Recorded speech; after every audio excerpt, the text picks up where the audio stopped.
My feet ached. 6 hours into my shift at Bellinore, and the Friday night crowd showed no signs of slowing. Tables packed shoulder to shoulder, voices rising over clinking glasses, and the soft jazz bleeding from hidden speakers. I'd stopped counting how many times I'd smiled through gritted teeth at demanding customers who snapped their fingers like I was invisible until they needed something. The scent of garlic and simmering marinara clung to my uniform. My white blouse was already stained near the hem from an earlier spill, though I'd tried to hide it beneath my black apron. Tips had been good tonight. They needed to be. Mom's treatment bills weren't going to pay themselves, and my nutrition degree might as well have been printed on tissue paper for all the good it did me now. Table 12 flagged me down. 4 men in expensive suits, the kind that screamed money without trying. I'd served them before, weeks ago. The memory wasn't pleasant. "Welcome back to Bellinore," I said, pulling out my notepad. "Professional, distant. Can I start you gentlemen with drinks?" The one in the center, mid-20s with slicked black hair and cold eyes, looked up slowly. Recognition flickered across his face. Not the good kind. "You." His accent carried traces of Japanese underneath polished American English. "I remember you." I didn't remember his name, but I remembered the attitude. The way he'd sent back 3 perfectly good dishes, claiming each had something wrong when we both knew he just enjoyed watching people scramble. "Of course, sir. What can I get you this evening?" He leaned back in his chair, studying me like I was something he'd scraped off his shoe. His friends exchanged glances, smirks. This wasn't going to end well. "Bring us your most expensive wine." "The Barolo." I wrote it down. $300 a bottle. Excellent choice. "I'll be right back with that." His hand shot out, catching my wrist. Not hard enough to hurt, hard enough to stop me. "Actually, I changed my mind. Bring us the Brunello instead. $450. I crossed out the first selection. "Of course." "No, wait." That same cold smile. The Barolo was fine. One of his friends laughed, quiet, mean. My jaw tightened, but I kept my expression neutral. This was a game to him. Power, control, making someone dance because he could. "The Barolo. I'll have it right out." I pulled my wrist free and walked away, feeling their eyes on my back. Burning. Assessing. The wine came from our reserve. I handled the bottle carefully, knowing that if anything went wrong, the cost would come from my tips. From Mom's medication fund. When I returned, the table had gone quiet. Watchful. The man in the center gestured for me to pour. I did. Steady hands, professional movements. The wine caught the light as it filled his glass, deep red like blood. Then his hand moved. Just a quick jerk, like he'd suddenly reached for something. His elbow connected with my arm, and the bottle tilted. Wine splashed across the white tablecloth, spreading like a wound. Drops hit my blouse, my apron, but most of it pooled on the table between us. Clumsy. He said it in Japanese first, then English, loud enough for nearby tables to hear. "Look what you did." My hands shook. "Sir, Typical. He switched back to Japanese, saying something that made his friends laugh. I didn't understand the words, but I understood the tone. Contempt. Disgust. He pulled out his wallet, extracting a $100 bill. Then he dropped it on the floor at my feet. "Pick it up." His voice cut through the sudden silence around us. "It's where you belong anyway, on the floor." Heat flooded my face. Not embarrassment. Anger. Pure, white-hot fury that I'd learned to swallow every single shift because I needed this job, needed the money, needed to keep my head down and survive. But something in me cracked. "No." The word came out steady, clear. His eyebrows rose.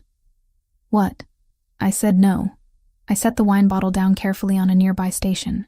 "I'll get the manager. He can handle this." I turned to walk away. "You'll do what I tell you, or you'll be out of a job by morning." He said it loud enough for half the restaurant to hear. "My father owns half this city. One phone call, and you're finished." My back was to him. I didn't see the movement that followed. Only heard it. The scrape of a chair. Quick footsteps. Then a sound like a hand meeting expensive fabric. When I turned, my breath caught. A man stood behind Kenji, both hands fisted in the collar of that expensive suit, lifting him slightly off his feet. Tall, easily over 6 feet, with dark hair swept back from a face carved from stone and shadow. His suit was charcoal, perfectly tailored, and when he moved, it was with the contained grace of something dangerous. I knew him. Everyone who worked at Bellanotte knew him. Alessandro Bellavita. He came in twice a week, always alone, always sat at the back corner table. Never caused problems, never spoke much. Just ate his meal, left a generous tip, and disappeared into the night. The owner had whispered once that Mr. Bellavita was an investor, silent partner, someone very important. Now he held Kenji suspended like a child holding a misbehaving puppy, and the temperature in the room had dropped 10 degrees. My hands flew to my mouth. Shock stole my voice. "In this restaurant," Alessandro said, voice low and controlled, each word precise. "You treat everyone with respect. You learn that now, or I teach you another way." Kenji's face had gone white. His eyes darted around, looking for help that wouldn't come. "Mr. Bellavita, I didn't—" "Don't." One word. Soft as silk, sharp as a blade. The entire restaurant had gone silent. Even the jazz seemed to quiet, though I knew that was impossible. Alessandro's eyes, dark green and intense, flicked to me for just a moment. Something passed between us. A question. "Are you hurt?" I shook my head. "Barely." My hands still covered my mouth. He released Kenji suddenly. The younger man stumbled backward, catching himself on the table. His friends had gone statue still, hands carefully visible, not making any sudden movements. Alessandro picked up the $100 bill from the floor. Then he pulled out his own wallet, extracted 5 more hundreds, and pressed them all into my palm. His fingers were warm, steady, everything I wasn't right now. "For the inconvenience," he said quietly. "He won't be returning." Kenji and his friends were already moving, scrambling toward the exit like rats abandoning a sinking ship. Not running, but close. Alessandro watched them go. Then he turned back to me, and I saw it clearly now. Recognition. He knew exactly who Kenji was before he'd intervened. This wasn't impulse. This was choice. He won't return. His voice carried a weight I couldn't quite name, but men like him don't forget. Then he walked back to his table in the corner, sat down, and picked up his wine glass like nothing had happened. But everything had happened. My hands trembled around the money. $600. More than I made in an entire week. The restaurant slowly returned to life around me. Conversations resumed. The jazz swelled. Someone laughed. But I stood frozen, staring at the back of Alessandro Bellavita's head, and feeling like I just stepped onto a path I couldn't see the end of. A path that might save me, or destroy me completely. My hands wouldn't stop shaking. Even an hour after closing, after cleaning wine stains from the tablecloth and accepting congratulations from coworkers who'd witnessed the whole thing, my fingers trembled around the $600 tucked in my apron pocket. Marco, the night manager, found me in the staff room. 60 years old, silver hair, tired eyes that had seen too much. He gestured for me to follow him into his cramped office that smelled of espresso and old paperwork. "Sit." I sat. He studied me for a long moment, hands folded on his desk. "You know who that was, don't you?" "The man who intervened. Mr. Bellavita. He comes in twice a week." "Alessandro Bellavita." Marco's voice dropped. "He's not just a customer, Camilla. He's a silent partner. Owns 30% of Bellanotte. Has for 3 years.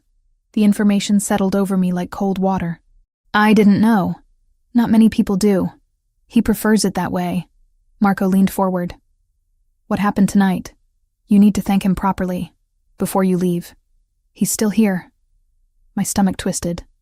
"Marco, I can't." "You can. You will." His tone softened slightly. "He defended you. In our world, that means something. Show respect. Our world. As if I belonged to it. As if I understood the rules of whatever game I'd stumbled into. But I needed this job. So I nodded." Alessandro sat at his usual table, now cleared except for a glass of red wine. The restaurant had emptied, just a few staff cleaning up, their movements deliberately distant, giving him space, or giving us space. I approached slowly, each step feeling heavier than the last. He looked up when I was still 10 feet away, as if he'd been tracking my movement the entire time. "Mr. Bellavita," my voice came out steadier than I felt. "I wanted to thank you for what you did tonight. Alessandro." He gestured to the chair across from him. Not a suggestion. A command wrapped in courtesy. I sat. Up close, he was even more striking than I'd realized.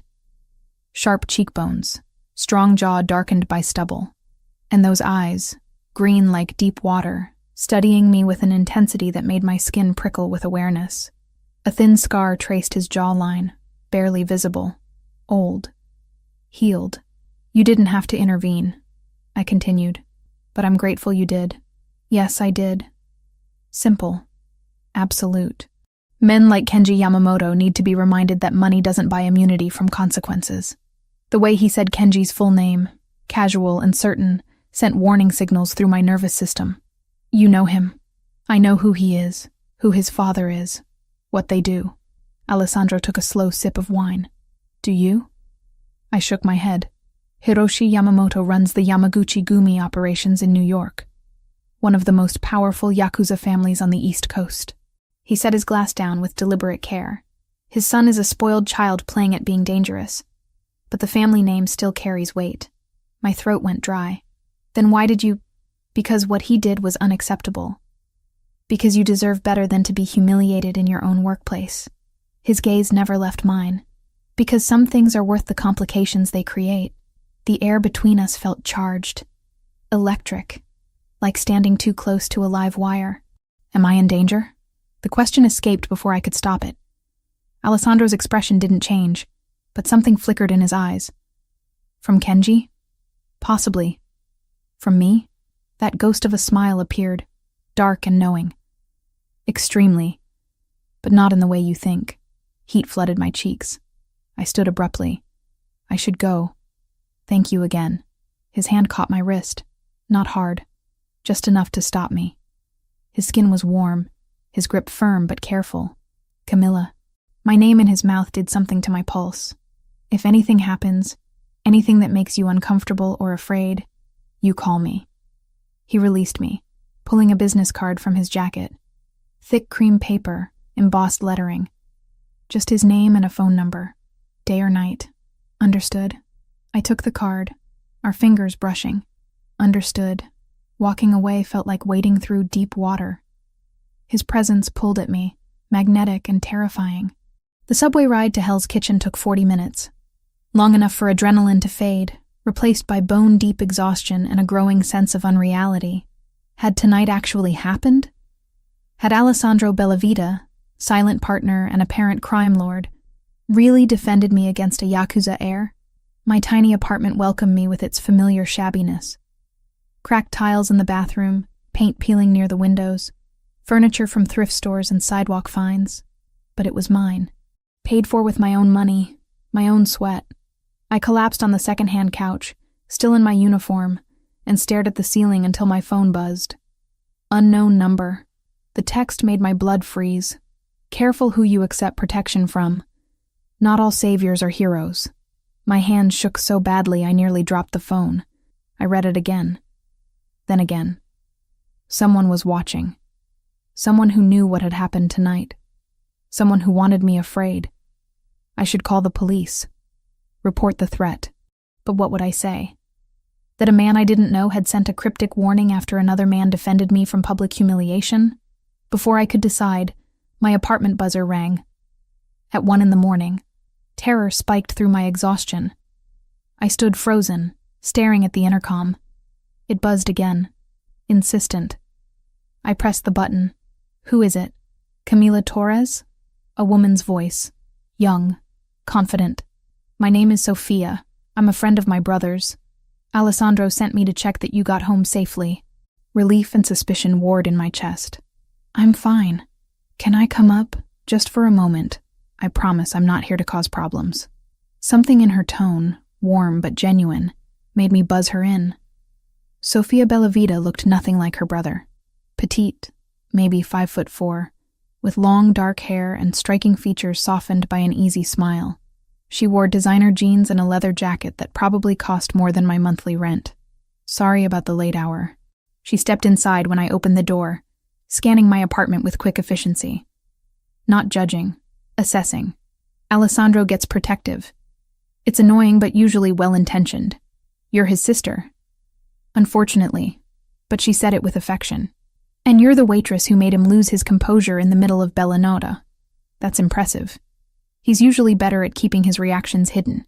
I closed the door, suddenly conscious of the stained uniform, my tangled hair, the exhaustion pulling at my features. I didn't ask him to intervene. No, you didn't. That's probably why he did. Sophia settled onto my couch like she belonged there. Can we talk? Just for a few minutes? I wanted to refuse, wanted to kick her out and pretend tonight had never happened. Instead, I sat in the armchair across from her. About what? About the text you just received. My spine went rigid. How do you... Alessandro has people watching your building. They saw Kenji's associate leaving after placing a tracker on your phone line. She held up a hand before I could explode. It's been removed. The message was traced to a burner phone purchased this afternoon in Queens. We know it came from someone in Kenji's circle. The casual way she said we, like surveillance and tracking were normal conversation topics, made me lightheaded. This is insane. I pressed my palms against my eyes. I'm a waitress. I make minimum wage plus tips. I have student loans and medical bills and a mother with cancer. I don't belong in whatever world this is. No, you don't. Sophia's voice gentled. But you're in it now. And my brother, for better or worse, has decided you're under his protection. That means Kenji Yamamoto will think twice before escalating things. But he sent the message anyway. A warning, posturing, testing boundaries. She leaned forward. Kenji is a coward, Camila. He attacks people who can't fight back. Now that Alessandro has marked you as protected, Kenji has to decide if pushing further is worth the consequences. Marked me. Like property. Like territory. I didn't ask for any of this. I know. Sophia stood, pulling out her own card. But it's happening anyway. Call me if you need anything. Girl to girl, no Alessandro involved.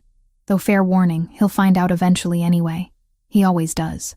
She left as quickly as she'd arrived, leaving me alone with too many questions and not nearly enough answers.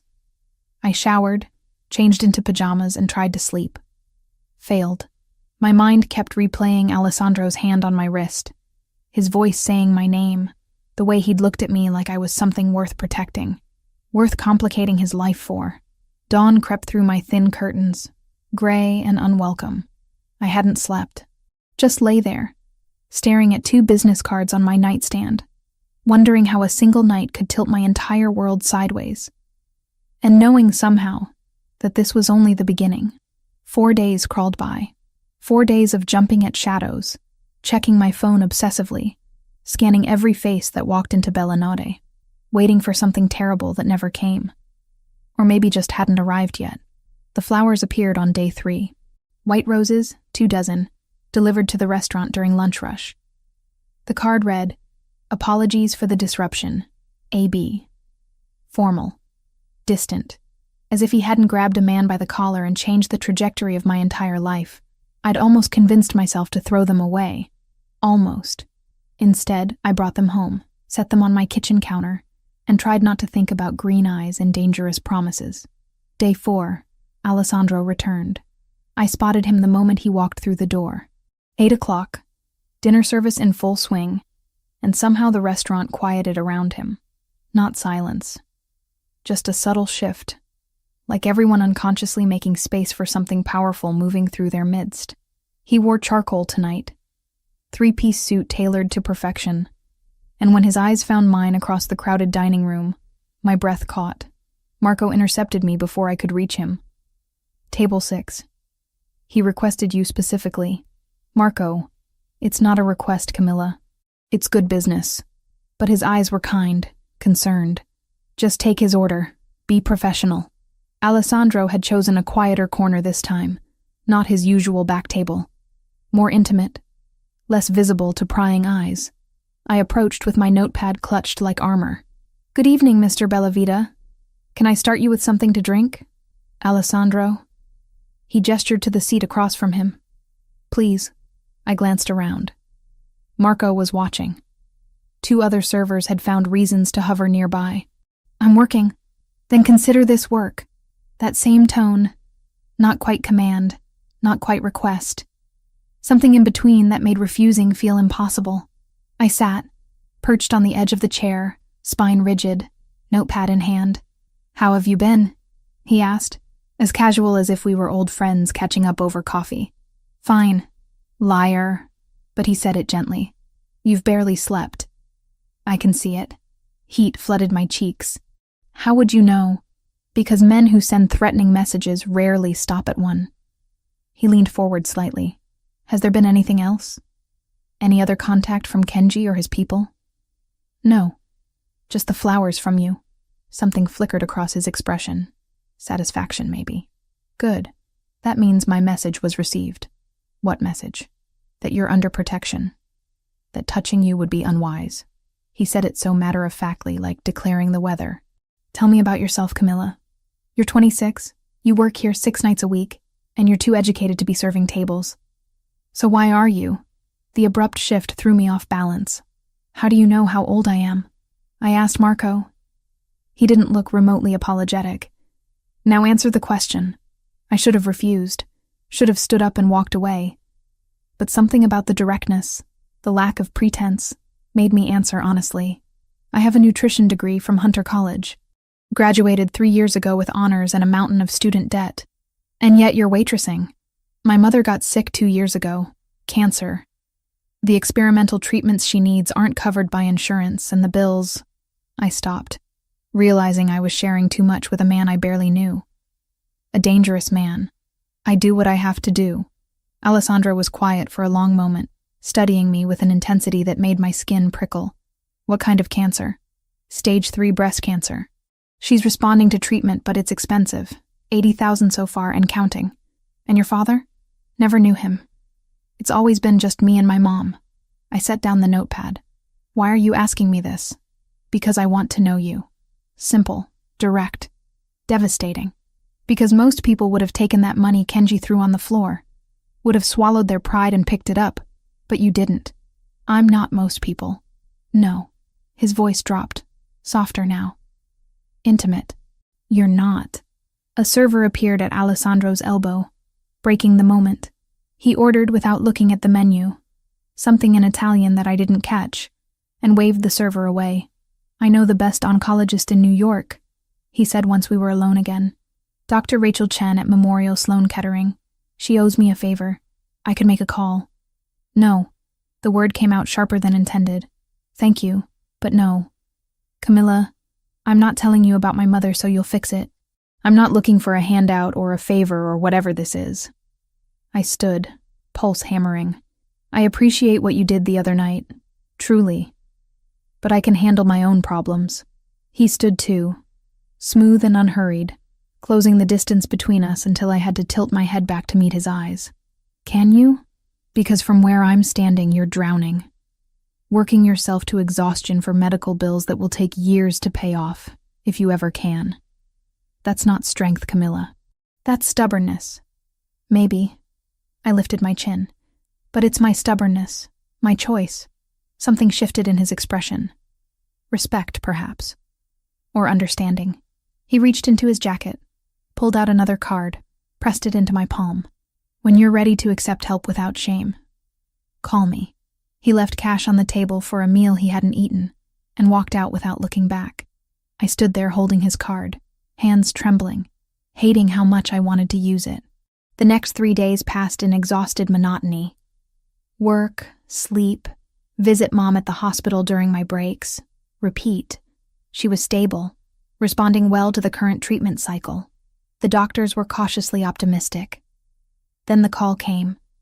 2 a.m, my phone screaming me awake from dreams filled with green eyes and dangerous promises. The hospital. Emergency. Mom's vitals had crashed.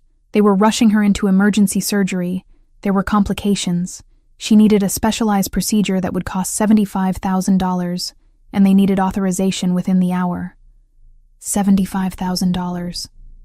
I had $800 in my checking account. The hospital financial counselor was sympathetic but firm.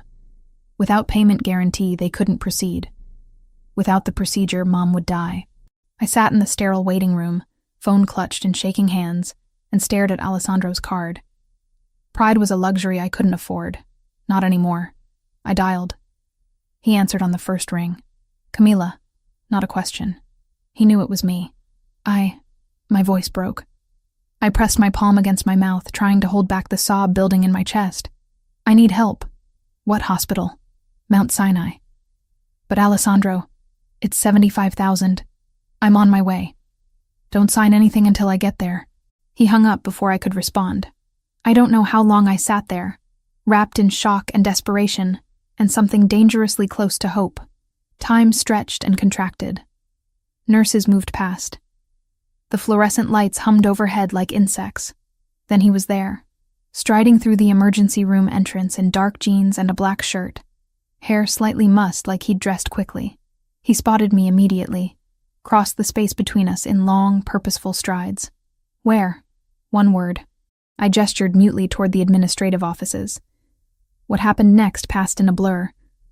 Alessandro spoke to the financial counselor, made a phone call, and within 10 minutes everything was authorized. Paid in full. Mom was being prepped for surgery. I tried to thank him. Tried to form words through the tears streaming down my face. He caught one with his thumb, the touch scorching against my skin. You don't owe me anything, he said quietly. But accept the dinner invitation. Let me take you somewhere that isn't a hospital or restaurant. Let me know you properly. I nodded, because I couldn't speak. Couldn't process that he'd just saved my mother's life without hesitation, without questions, without demands. Tomorrow night, he continued. 7 o'clock. I'll have Sophia pick you up. Then he was gone, disappearing back into the night, leaving me standing in a hospital waiting room with my world tilted completely sideways. And for the first time in years, I let myself believe that maybe, just maybe, accepting help wasn't the same as giving up control. Maybe it was just being human.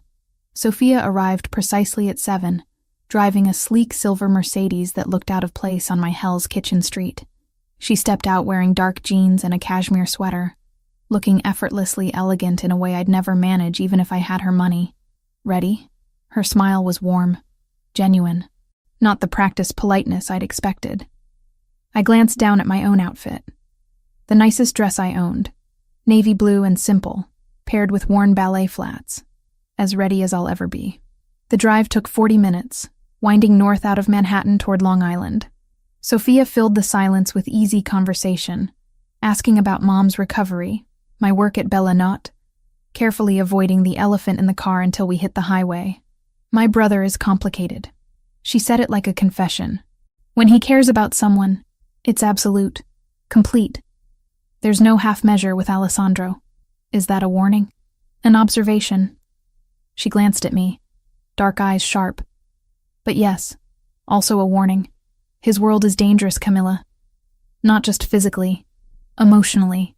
You get close to him, and everything changes. There's no going back. My hands twisted in my lap. What if I don't want to get close? Then you shouldn't have said yes to dinner. But her tone was kind, understanding. He doesn't invite people to Manhasset. This house, it's his sanctuary. The fact that he's bringing you there means something. The mansion appeared through a break in the trees, all clean lines and modern architecture that somehow blended perfectly with the natural surroundings. Stone and glass catching the fading sunlight, expansive windows overlooking Long Island Sound. Not ostentatious, just quietly, confidently expensive. Alessandro waited on the front steps, and the sight of him stole my breath. No suit tonight. Just dark jeans and a white linen shirt with the sleeves rolled to his elbows, revealing strong forearms marked with faint scars. His hair was slightly damp, like he'd recently showered. More relaxed than I'd ever seen him. More dangerous because of it. Thank you, Sophia. He helped me from the car, his hand warm and steady against mine. Behave, Sophia called as she drove away, leaving me alone with him. Come. Alessandro's hand found the small of my back, guiding me inside. The touch burned through thin fabric, proprietary and protective at once. The interior took my breath away. High ceilings, polished hardwood floors, floor-to-ceiling windows framing water views. But it wasn't cold or sterile. Books lined built-in shelves, comfortable furniture invited lingering, and the scent of cooking food filled the air. "You cooked?" I couldn't hide my surprise. "I find it calming." He led me to a kitchen that belonged in a magazine. Granite countertops, professional-grade appliances, herbs growing in small pots on the windowsill. "I hope you like Italian. I work in an Italian restaurant." That doesn't answer the question. That ghost of a smile appeared. "I love Italian food." He pulled out a stool at the island counter. "Sit. Talk to me while I finish." I watched him work, mesmerized by the confidence in his movements, tasting sauce, adjusting seasoning, plating with care. This man who held people by their collar and commanded fear now concentrated on making sure the pasta was perfectly al dente. "How did you learn to cook?" I asked. "My mother. She insisted all her children know how to feed themselves properly." He glanced up, something soft crossing his expression. "She died when I was 24. Car accident. My father went 6 months later. Heart attack, the doctor said. But I think it was grief. I'm sorry. It was a long time ago." He set a plate before me.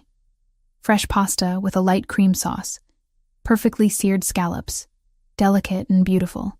I became head of the family business at 24, barely older than a child, trying to fill my father's shoes.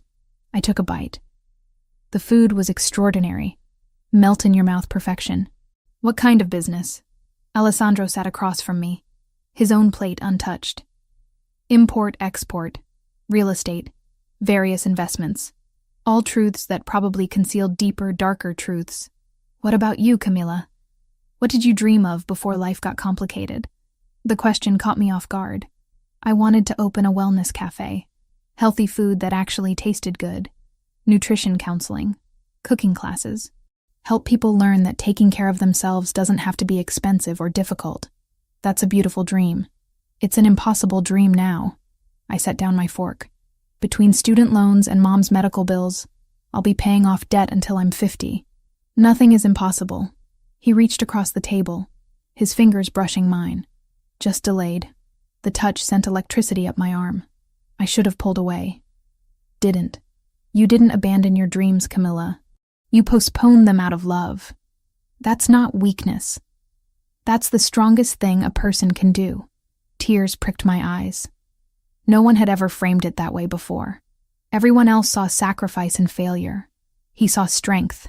We finished dinner with easier conversation, trading stories about growing up in New York, favorite books, music that made us think or feel or remember. He was surprisingly well-read, quoting poetry between bites of pasta, discussing philosophy like he'd spent years studying it. "Come." Alessandro stood, offering his hand. "I want to show you something." He led me through the house to a room lined entirely with books. Floor-to-ceiling shelves filled with volumes in multiple languages, comfortable leather chairs positioned near windows overlooking the water, a reader's paradise. "This is incredible." I moved toward the shelves, fingers trailing over spines. Classic literature mixed with modern fiction, history texts beside poetry collections. I spend most of my time here when I'm at the house. He stood close behind me, his presence warming my back. It's the one place I can be just Alessandro. Not the boss, not the heir to a legacy I never asked for. Just a man who likes to read. I turned, found him closer than expected. His eyes, dark green in the soft lighting, held mine with an intensity that made breathing difficult. "Camilla." My name was almost a question. "May I kiss you?" The fact that he asked, that this powerful man who commanded others without hesitation was requesting permission, undid something in me. Yes. His hand cupped my jaw, thumb tracing my cheekbone with exquisite gentleness. Then his mouth met mine, and the world tilted sideways. The kiss was controlled but passionate. Restrained power held carefully in check. His other hand found my waist, pulling me closer until no space remained between us. I gripped his shoulders, needing something solid to anchor me as heat flooded through my body. When we finally broke apart, both breathing hard, his forehead rested against mine. I've wanted to do that, since the moment I saw you refuse to pick up that money," he murmured. Before I could respond, heavy footsteps sounded in the hallway. A man appeared in the doorway, tall and broad with military bearing. He took in the scene, his expression carefully neutral. "Boss, we have a situation." Alessandro's entire demeanor shifted. The tender man vanished, replaced by someone cold and lethal. "What kind of situation, Vincent?" "The club in the Bronx. Attacked about an hour ago. 3 of our people injured, 2 seriously. I tried to handle it, but it's escalating. They want you there." Alessandro's jaw tightened, a muscle jumping beneath the skin.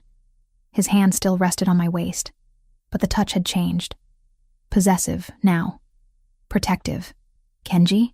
His people. Definitely. My blood went cold. This was my fault. Because Alessandro had defended me, because he'd marked me as protected. Now his people were hurt. "I need to go." Alessandro turned back to me, and I saw it clearly. The transformation from man to Don, from dinner companion to crime lord. "Vincent will take you home. Alessandro, you're in the center of this now, Camila. Whether you wanted to be or not, and I will protect you. I will protect what's mine." He cupped my face, kissed me once more, hard and claiming. "Trust me." Then he was gone, striding from the room with Vincent at his heels, leaving me standing alone in his library with my lips still burning and my world irrevocably changed. Vincent drove in silence, professional and distant.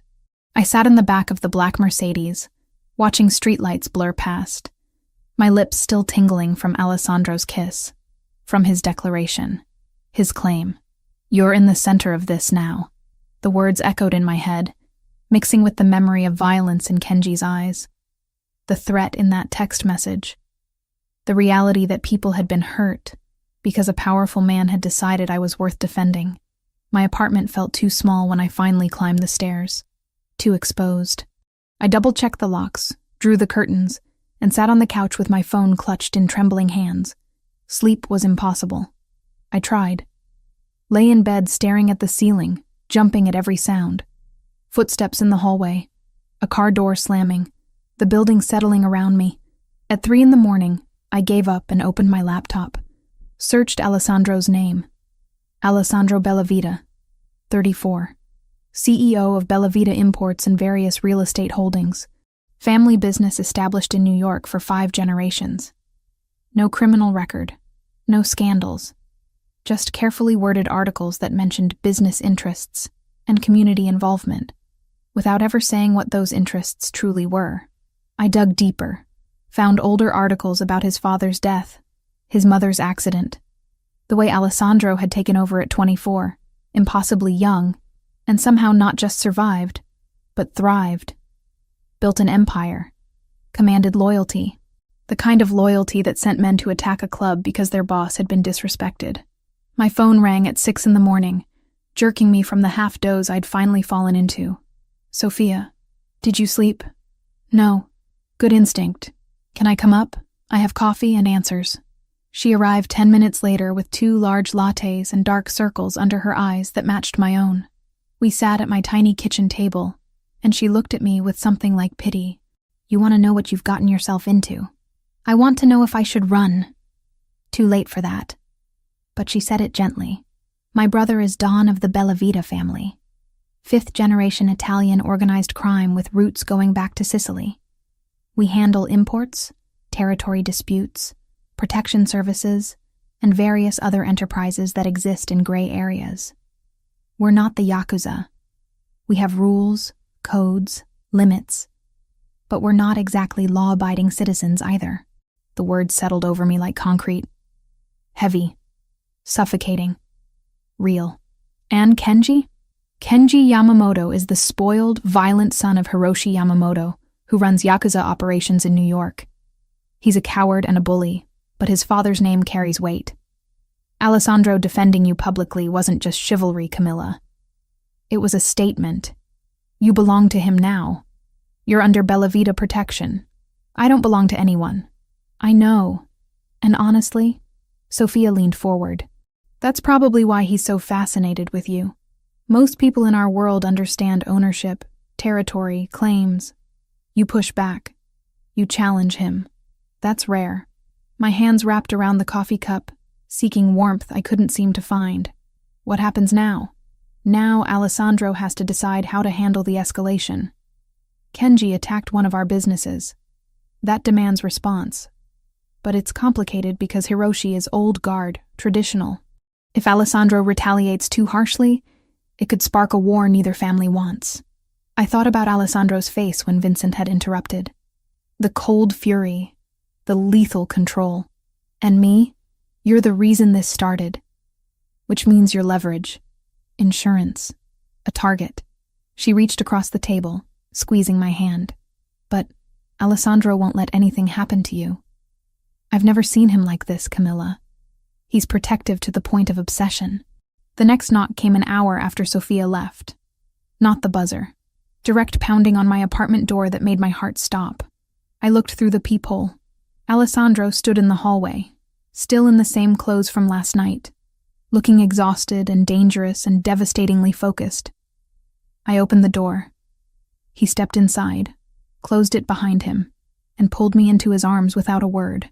Just held me, his face buried in my hair, his breath warm against my neck. "Are you hurt?" I asked. "No." His voice was rough, tired. "The injured men will recover. The club has damage, but nothing that can't be fixed." It was a message, not an actual attempt to destroy anything. He pulled back, cupping my face in both hands. "I put men on your building last night. 3 of them. Rotating shifts. You're being watched 24 hours. Something in me snapped. All the fear, exhaustion, and anger from the past 12 hours crystallized into white-hot fury. I stepped out of his hold. "You what? I'm protecting you. You're suffocating me." My voice shook. "I didn't ask for guards. I didn't ask to be watched. I didn't ask for any of this, Alessandro." His expression darkened. "You're in danger because of me, because I chose to defend you. That makes your safety my responsibility. I'm not your responsibility. I'm not your possession. I'm not some helpless thing that needs constant surveillance." I crossed my arms, holding myself together. "You're doing to me exactly what Kenji tried to do. Controlling me, making decisions for me. The only difference is, you're doing it while claiming its protection." He went very still, dangerously still. When he spoke, his voice was soft. "Lethal. Don't compare me to him. Then don't act like him." I held his gaze, even though every instinct screamed at me to back down. "I understand you're trying to help. I understand the danger is real. But if this, whatever this is between us, is going to work, you can't just make decisions about my life without asking me first. You want me to ask permission to keep you alive? I want you to treat me like a partner, not a prisoner." My throat tightened. "I'm choosing to be here, Alessandro. Choosing to accept the risks that come with being close to you. But that has to be my choice. Not something you force on me because you've decided what's best." The silence stretched between us, taut as a wire. I watched emotions flicker across his face. Anger, frustration. Something that looked almost like fear. Then he exhaled slowly, his shoulders dropping. "You're right." "I'm what?" "Right." He moved closer, but didn't touch me.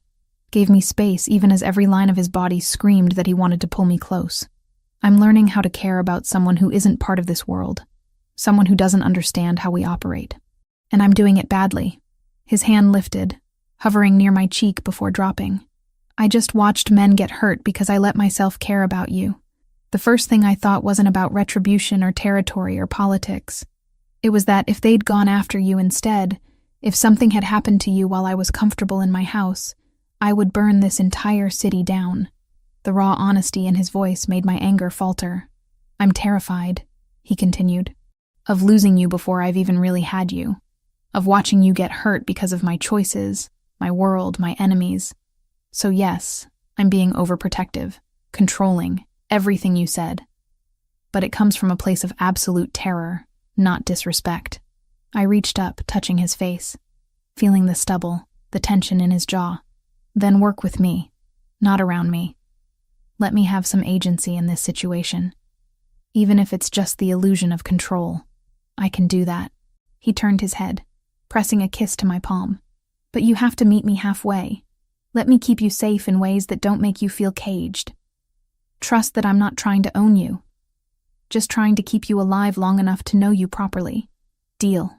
I leaned forward, resting my forehead against his chest, feeling his heartbeat, steady and strong. But Alessandro, we need to talk about what happens next, because hiding me away isn't going to stop Kenji. It's just going to escalate things. His arms came around me finally, solid and warm and protective without being suffocating. I know. Which is why we need to move your mother somewhere safer.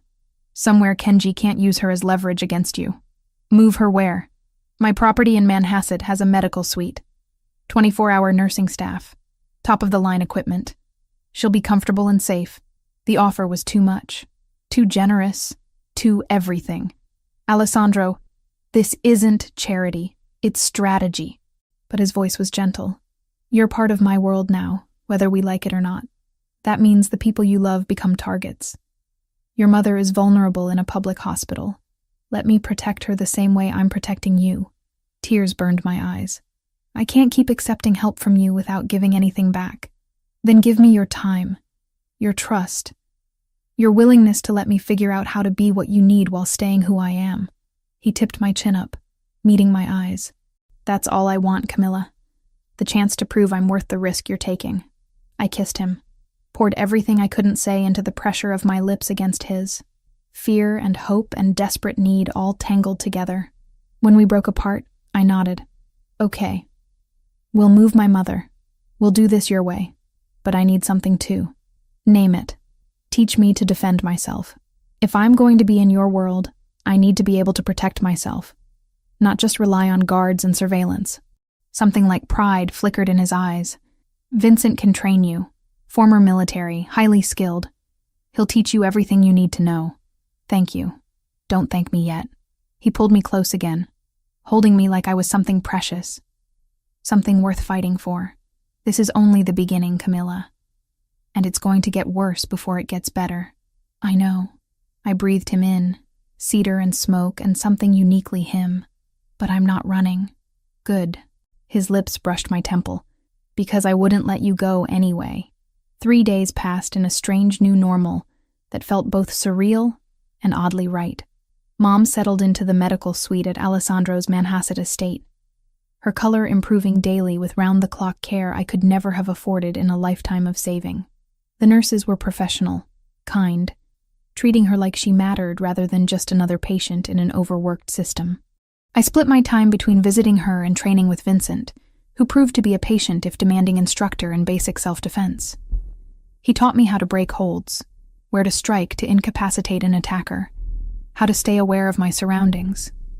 Skills I prayed I'd never need, but felt strangely empowered learning. Alessandro was gone more than present, handling what he called delicate negotiations. I understood what that meant. He was meeting with Hiroshi Yamamoto, trying to resolve this mess without triggering a full-scale war between their organizations.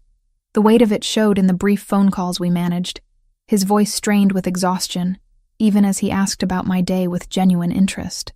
I returned to Bellanotte on day 4, needing the normalcy of work, even though nothing felt normal anymore. The familiar rhythm of taking orders, delivering plates, navigating the dinner rush. Marco welcomed me back with knowing eyes and no questions.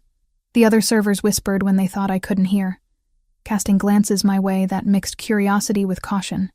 Everyone knew something had changed, that I was under Bellavita protection now, that I belonged to Alessandro in ways that made me both safer and more dangerous to be near.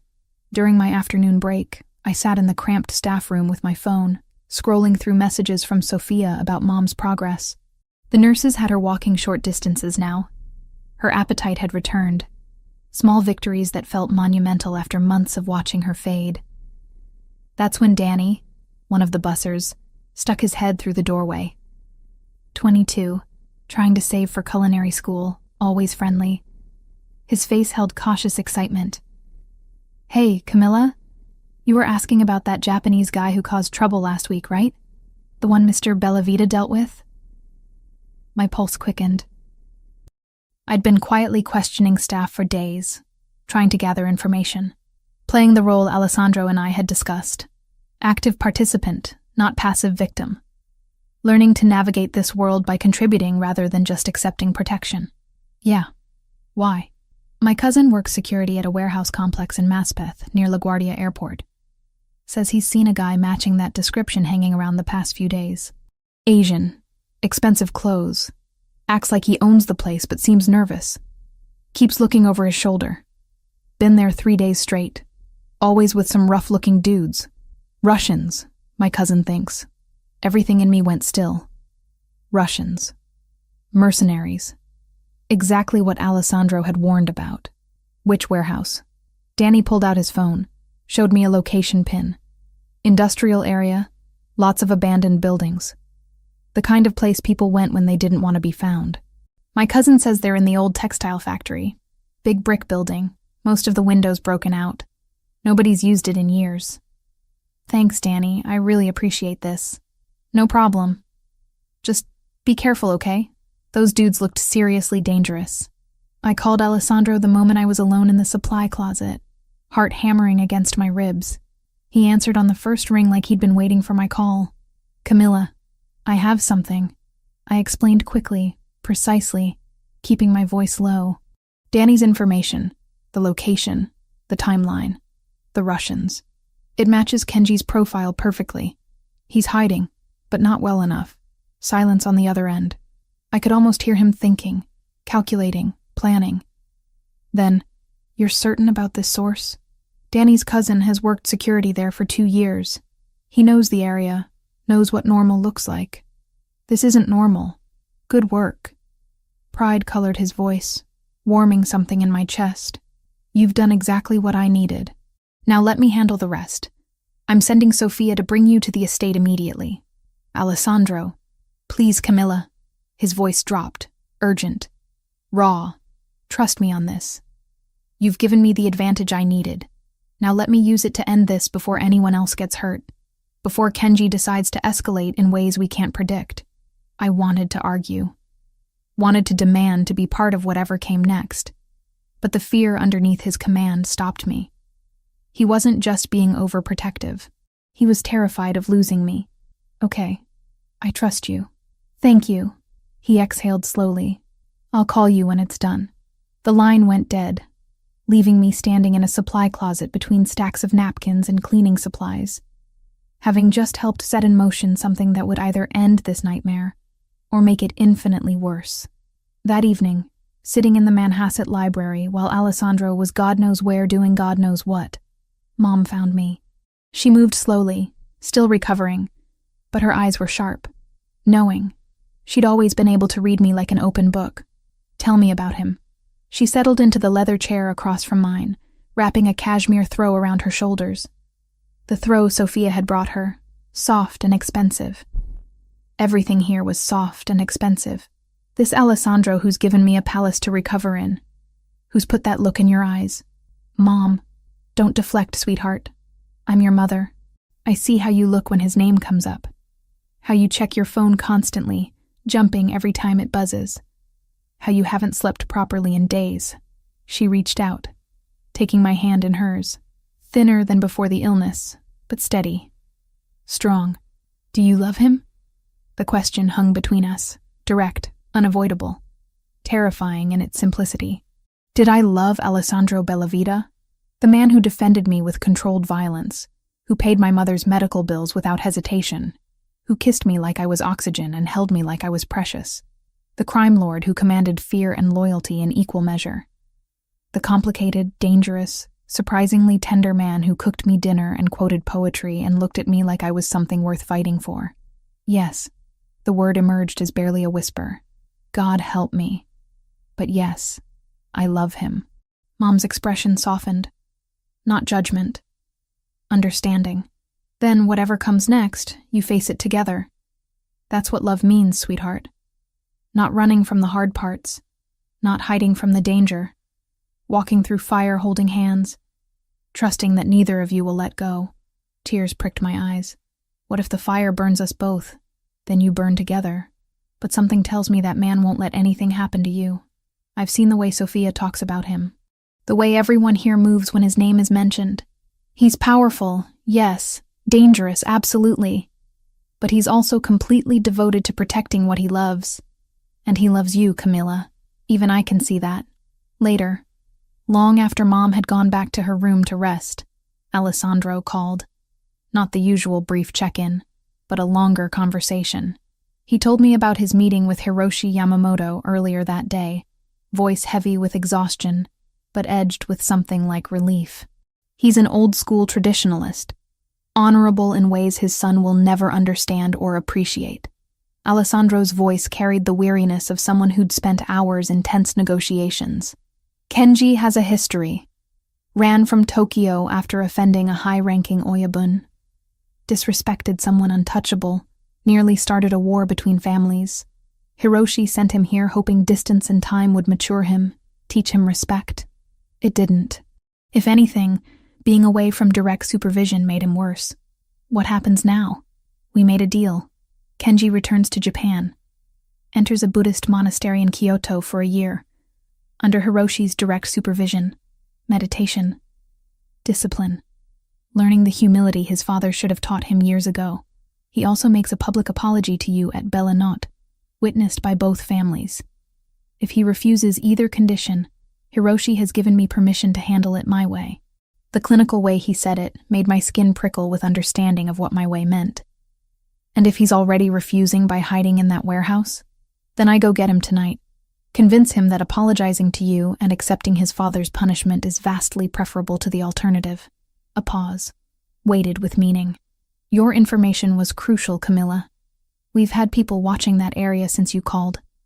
It's definitely him. He's hired independent Russian mercenaries, paying them from offshore accounts he apparently kept hidden from his father.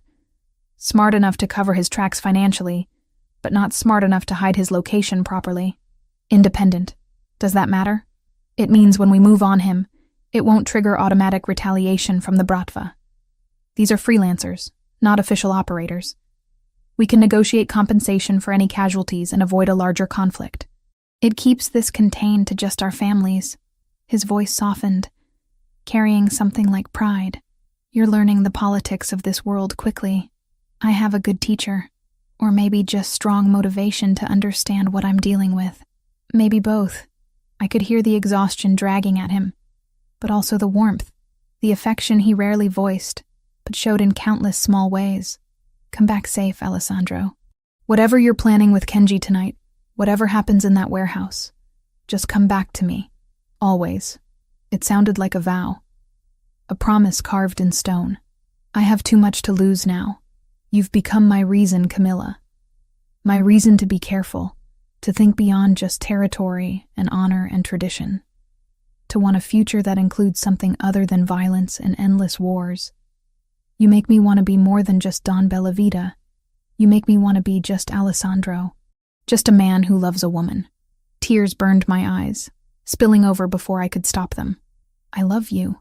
The words hung in the air between us, crackling through the phone connection. I hadn't meant to say them. Not yet. Not like this.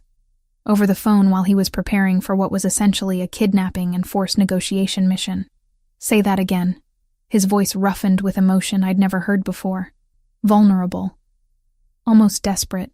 I love you, Alessandro Bellavita. Despite the insanity, despite the danger, despite every rational reason I shouldn't, despite knowing this could end in heartbreak or worse, I love you. Hold that thought. His voice dropped to something intimate, promising.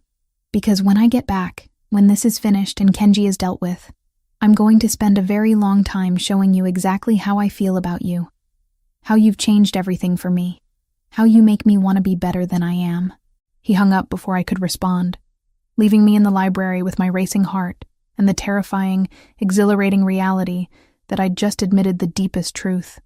That I loved a man who lived in shadows, who commanded violence with the same hands that held me tenderly. Sophia found me an hour later, still curled in the chair, phone clutched in my hand like a lifeline. She carried 2 mugs of tea, settling into the chair Mom had occupied earlier. He'll be okay. She offered 1 mug, the steam carrying hints of chamomile and honey. Alessandro has been doing this since he was 24. He knows how to survive, how to win, how to come home. That doesn't make waiting easier. No. She smiled sadly, knowingly.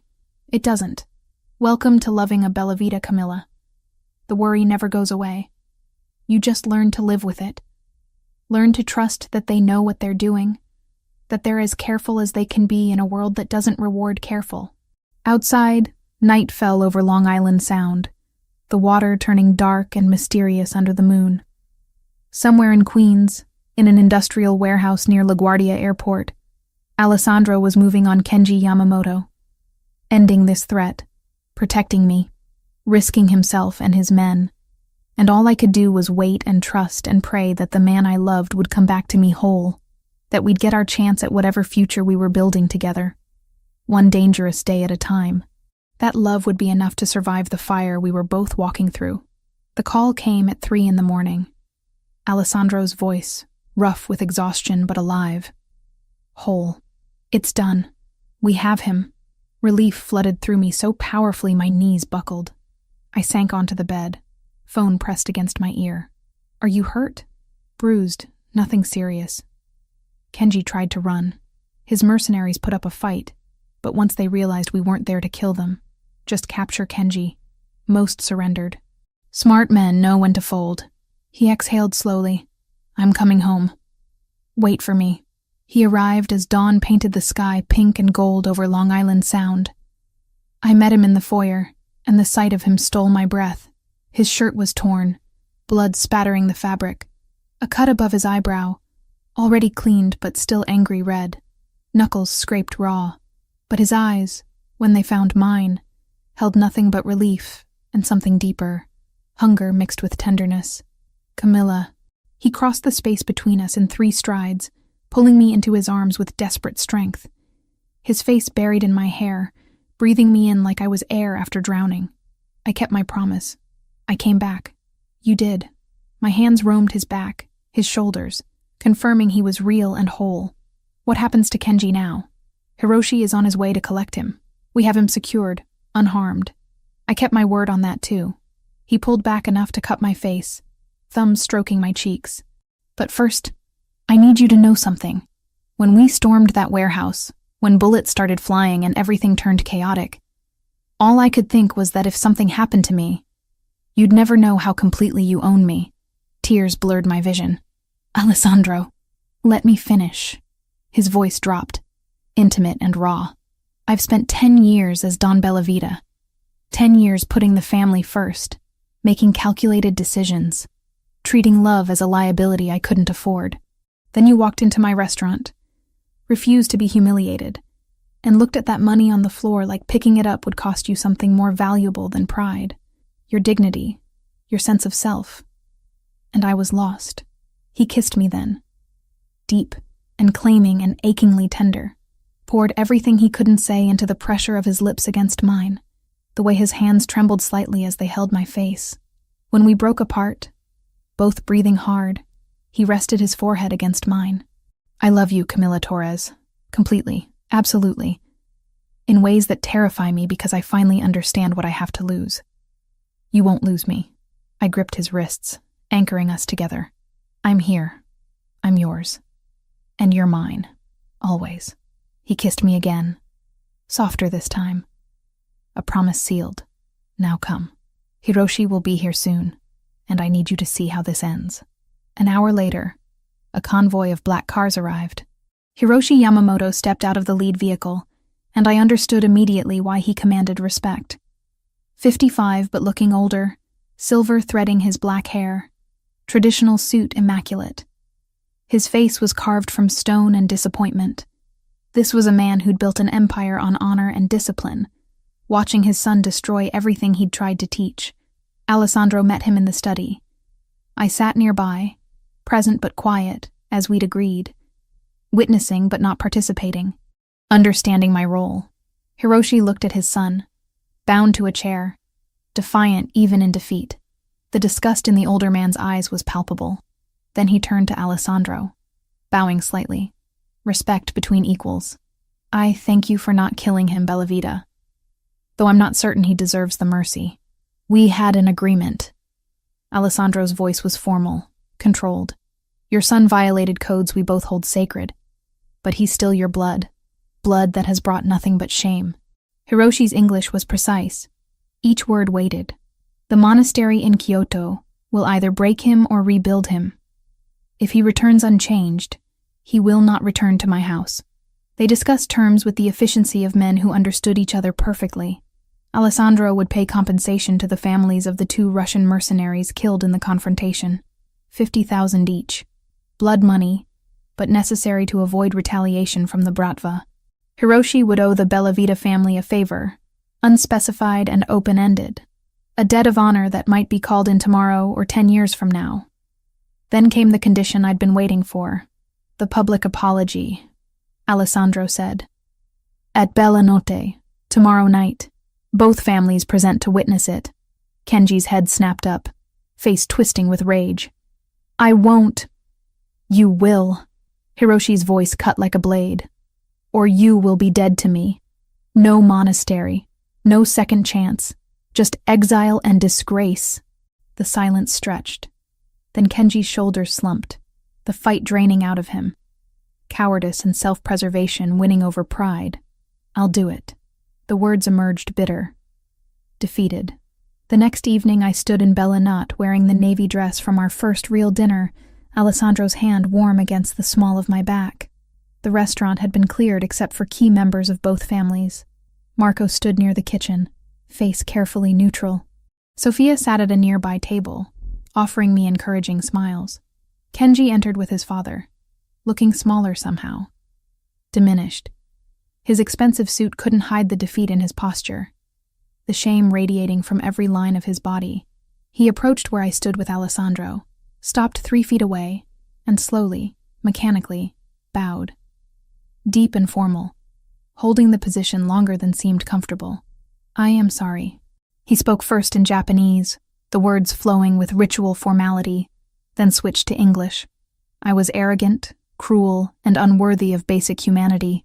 I disrespected you in this place, treated you as less than human because I believed my name and money made me untouchable. I was wrong. You showed me grace I did not deserve when you refused to lower yourself to my level. I ask your forgiveness, though I do not merit it. I vow to learn from this shame, to become a man worthy of the honor my father has tried to teach me. The restaurant was utterly silent. Every eye watched, witnessing this moment. The humiliation of a spoiled heir. The dignity of a woman who'd refused to be broken. I looked at Alessandro. He nodded slightly. My choice. My terms. I accept your apology, Kenji Yamamoto. My voice carried clearly in the silence. Use this mistake to become a better man. Learn that power without honor is just tyranny wearing expensive clothes. Relief flickered across his face, quickly suppressed.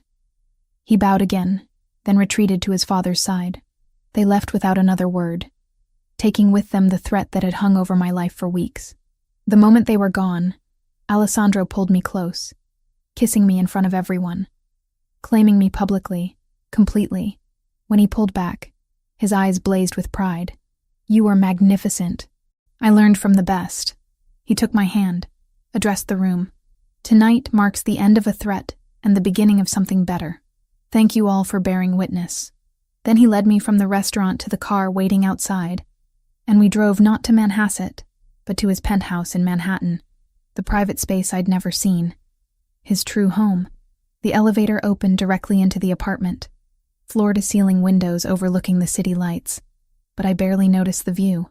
Alessandro's hands were in my hair, his mouth on mine, years of control finally shattering. I love you. He breathed the words against my lips between kisses. My reason, my heart, mine, yours. I pulled him closer, needing no space between us. Always yours. We made love with desperate intensity, every touch a promise, every kiss a vow. He was reverent and passionate by turns, worshipping my body like I was something sacred while claiming me with possessive need. And when we finally lay tangled together, hearts still racing, he held me like he'd never let go. Marry me. The words emerged rough, unplanned, not because of obligation or protection or politics, because I want to wake up next to you every morning for the rest of my life. Because you make me want to be more than just Don Bellavita. You make me want to be just Alessandro, the man who loves you. Tears spilled over. happy and overwhelming. Yes. He kissed each tear away, then my lips, sealing the promise. The weeks that followed blurred together in the best way. Alessandro introduced me to key members of his family, watching with barely concealed pride as I held my own in conversations about business and territory. Vincent continued my self-defense training until I could disarm an attacker with confidence. I had dinner with the capos and their wives, learning the unwritten rules of this world I'd chosen. Mom continued improving, her strength returning daily. Sophia became the sister I'd never had, teaching me how to navigate society functions and which families were allies versus those who required careful distance. And through it all, Alessandro was there, in the quiet moments and the chaotic ones, teaching me, protecting me, loving me with an intensity that should have been frightening but just felt right. 3 months after that night at Bella Notte, I stood in my penthouse bathroom staring at a positive pregnancy test. Alessandro's child growing inside me, our future taking shape in ways I'd never imagined possible. When I told him, he dropped to his knees, pressing his face against my still flat stomach, and cried, this powerful, dangerous man, undone by joy and hope and the promise of the family we were creating together. I love you, he whispered against my skin. Both of you. More than I knew was possible. And I knew, despite everything, despite the danger and complexity and madness of this world, we would be okay. Because love, real love, was worth fighting for. Worth walking through fire for. Worth everything. 3 months later, I stood in the kitchen of Bella Notte during lunch prep, reviewing the new wellness menu I'd developed. Manager of Nutritional Development. The title still felt surreal, printed on business cards that bore my name beneath the restaurant's elegant logo. Alessandro had acquired full ownership of Bella Notte a month ago, but the promotion had been earned through months of work creating healthy options that didn't sacrifice the flavors the restaurant was known for. Marco squeezed my shoulder as he passed. The salmon dish is selling out every night. You've got a gift, Camilla. I smiled, warmth spreading through my chest. This was my dream, realized in ways I'd never imagined possible. Not my own cafe yet, but a foundation. A beginning. Life had settled into a rhythm that felt both normal and extraordinary. Alessandro and I lived in the Manhattan penthouse, close enough that I could walk to work on nice days. Mom had moved into a beautiful apartment on the Upper West Side, her cancer in remission, her strength returning daily. We had dinner together twice a week, and she'd started volunteering at a cancer support center, helping others navigate the maze of treatments and insurance battles she'd survived. Sophia had become the sister I'd never had. We met for coffee, went shopping, attended charity galas together, where I learned to navigate the complex social dynamics of Alessandro's world. The other wives had accepted me cautiously at first, then with genuine warmth once they realized I had no interest in playing power games. I was Alessandro's partner, not his accessory. Vincent had declared my self-defense training complete 2 weeks ago, though we still practiced once a week. I could disarm an attacker, break holds, protect myself. Knowledge I prayed I'd never need but carried with quiet confidence. There were still dangers, of course. A new player had moved into Brooklyn territory, testing boundaries, probing for weaknesses. Alessandro handled it with the same calculated precision he applied to everything, never bringing the violence home, but never hiding the reality either. We'd learned to balance honesty with protection, trust with wisdom. But today, none of that mattered. Because today, I held a secret that would change everything. The pregnancy test sat in my purse, taken during my break, positive and undeniable. Alessandro's child growing inside me. Our future taking physical form. I hadn't planned to tell him tonight. Had wanted to find the perfect moment. Create something special. But the words burned inside me. Too big to contain. He picked me up after my shift, as he often did when his schedule allowed. The sight of him leaning against his car, dark jeans and a leather jacket, made my heart skip like it had that first night. Some things never changed. How was your day? He kissed me, slow and thorough, not caring about the people walking past. Good. Productive. Yours? Long, tedious meetings about territory agreements.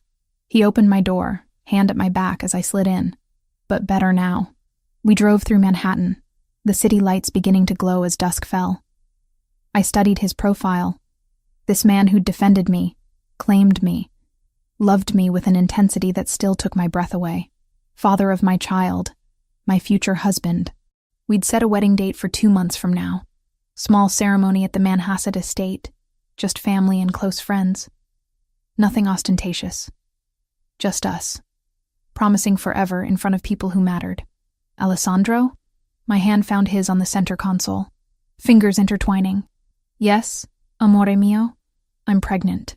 The car swerved slightly. He corrected immediately, pulling over to the side of the road with quick, precise movements.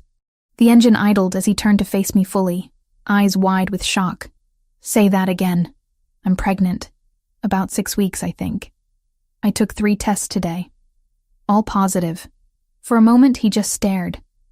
Then his hand lifted, trembling slightly, cupping my face with exquisite gentleness. A baby. Our baby. Tears spilled over before I could stop them. I know it's fast. We're not even married yet. And with everything happening in Brooklyn, he silenced me with a kiss, pouring everything he felt into the press of his lips against mine. When he pulled back, his own eyes were wet. I love you. Both of you. His hand slid to my stomach, resting there with reverent care. So much it terrifies me, but also makes me want to be better than I am. To build a world where our child can grow up safe and loved. We will. I covered his hand with mine. Together. He drove us home in charged silence, his hand never leaving my knee. Once inside the penthouse, he pulled me close, holding me like I was something infinitely precious. Marry me, he murmured against my hair. Not in 2 months. Soon. As soon as we can arrange it. I want you to be my wife before you start showing. Want our child born knowing their parents are bound by every law and tradition that exists. Yes. I laughed through tears. Yes, of course yes. 8 weeks later, I stood in the library of the Manhasset estate, Sophia adjusting my veil with gentle hands. The dress was simple ivory silk, elegant without being ostentatious, with room for the slight swell of my stomach that had just begun to show. Ready? Sophia smiled, her own eyes suspiciously bright. More than ready. Mom waited outside the library, looking healthier than she had in years. She took my hands, squeezed gently. Your father would be so proud of you, sweetheart. The woman you've become, the life you've built. The courage you showed in choosing love despite the risks. Thank you for supporting this. For understanding. How could I not? Alessandro makes you happier than I've ever seen you. And he loves you with everything he has. She kissed my cheek. Now let's get you married. The ceremony took place in the garden overlooking Long Island Sound. Sunset painting the sky in brilliant shades of orange and gold. 40 guests, all family or close friends. Vincent stood as Alessandro's best man, Sophia as my maid of honor. But I only had eyes for Alessandro. He stood beneath an arch of white roses, wearing a perfectly tailored charcoal suit, and the expression on his face when I appeared stole my breath.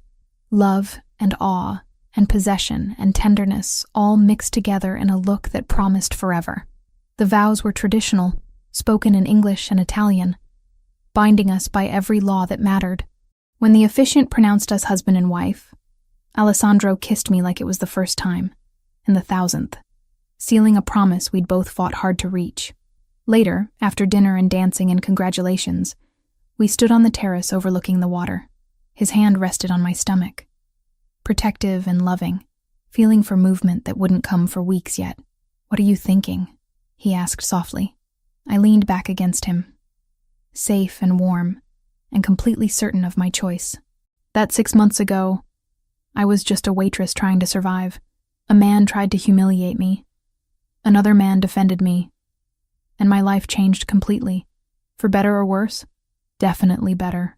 I turned in his arms, meeting those green eyes that had captured me from the first. Your world is dangerous, Alessandro.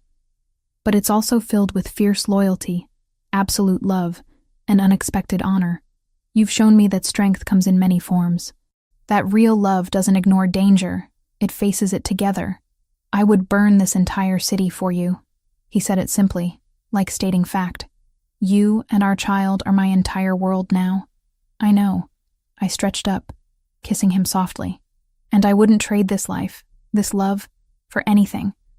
Not safety, not normalcy, nothing. You're mine. Forever. And you're mine. Camilla Bellavita. He smiled against my lips. Always. 6 months ago, I thought I understood my life. Understood the limits of what I could hope for. Dream of. Become. Then Alessandro had grabbed an arrogant air by the collar, looked at me with those intense green eyes, and destroyed every assumption I'd made about my future. He'd saved me. But really, we'd saved each other. And as we stood on that terrace with our future literally growing between us, the city lights beginning to glow in the distance, I knew with absolute certainty that this was just the beginning, that whatever challenges came, whatever dangers we'd face them together. Because some things were worth fighting for, worth risking everything for. Love, real and true and absolute, was worth it all.